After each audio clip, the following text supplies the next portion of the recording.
And this goes back to the white belt over 40. I think that a lot of guys, when they hit that age, you're starting to see that you're at that midlife. That's what they say, a midlife Mm, crisis, right? You yeah, realize that you have more days behind you than you do in front of you. yeah, And a lot of yeah. times, guys, when they get to this age, my kids, I was telling you off camera, my kids have already graduated from college. They're starting their life. I've been in the military. I've had my own businesses. I've had several successes in life, but I've had a ton of failures.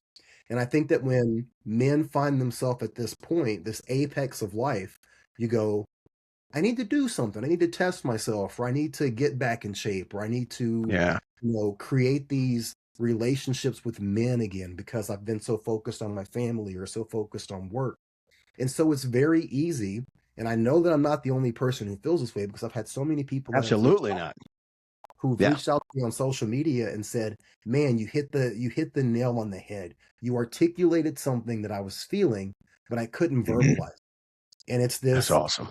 this need for it's not validation because I think that like at the core in jujitsu, the thought process is you should come here, you should humble yourself, you should enjoy the process.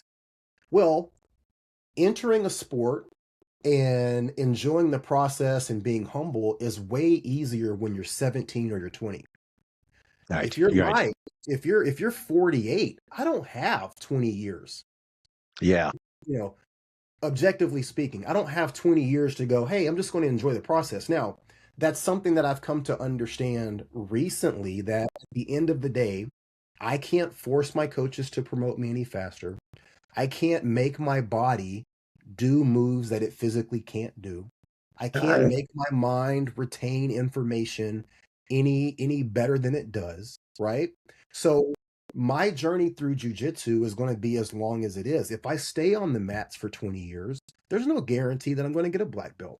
There's no that's true. guarantee that I'll get any better, but it's like it takes time for me, and I'm assuming other people to understand that this journey is your own journey and that what the people who are on the mat are doing, how fast they're progressing, whether or not they're good or whether or not they're able to advance, it has nothing to do with you. But for men who are at this point in life where maybe they're questioning where they went wrong, they're questioning what they have left in the tank, it's a very difficult process to kind of tear those walls down and allow yourself to be vulnerable and show the world, "Hey, I'm bad at something."